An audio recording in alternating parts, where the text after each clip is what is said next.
હિમખીમડીપરા વિસ્તારના રિક્ષા ડ્રાઈવરે પેસેન્જરને ગોતીને 70,000 રોકડા, કિંમતી મોબાઈલ સાથે જરૂરી ડોક્યુમેન્ટ પરત કર્યા.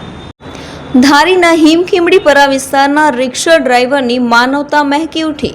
પોતાની રિક્ષામાં સવાર પેસેન્જરને શોધીને 70,000 રોકડા, મોબાઈલ અને જરૂરી ડોક્યુમેન્ટ પરત કરીને માનવતાનું ઉત્તમ ઉદાહરણ પૂરું પાડેલ હતું.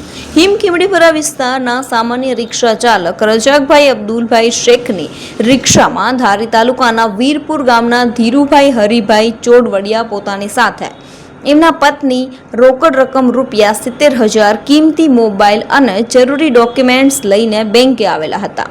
પરંતુ ઉતાવળમાં તમામ વસ્તુઓ રિક્ષામાં જ રાખીને દંપતી બેંક પાસે ઉતરી ગયું હતું. થોડી વાર બાદ ધીરુભાઈને તાત્કાલિક ખ્યાલ આવ્યો કે પૈસાની થેલી, મોબાઈલ તેમજ ડોક્યુમેન્ટ તો ક્યાંક પડી ગયા. ત્યારે હાફળા થઈને આજુબાજુમાં મદદ માટે જોવા લાગ્યા. અહીં રિક્ષા ડ્રાઈવર રજાકભાઈએ પોતાની રિક્ષામાં પાછળ જોતા એક થેલી મળી આવી, જેમાં મોબાઈલ પણ હતો. તાત્કાલિક મોબાઈલ હાથમાં લઈને બીજા કોન્ટેક્ટ નંબરો સાથે વાતચીત કરીને મૂળ માલિક સુધી આ તમામ વસ્તુઓ પહોંચાડીને ઉત્તમ માનવતાનું ઉદાહરણ પૂરું પાડેલ છે. શું નામ છે ભાઈ તમારું? મારું નામ છે રજાક અબ્દુલભાઈ શેખ. હું બકાલા માર્કેટ યોગીજી ચોકમાં રિક્ષા આપું છું ને મારા પેસેન્જર છે ને એને હું મોટા બસ સ્ટેન્ડે લઈને આવ્યો અને એને થેલી ભૂલાઈ અને થેલી રિક્ષાની સીટથી હેઠે પડી ગઈ છે.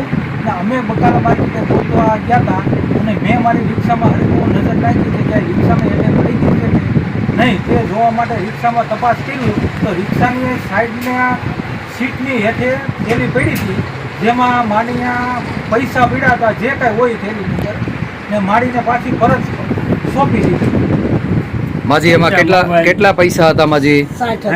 60,000 રૂપિયા, 50,000 નો મોબાઈલ ને 60,000 રૂપિયા રોકડા, બેંકના બધા ઓરિજિનલ કાગળ બધા. કયા ગામથી તમે આવો છો? વીરપુરથી.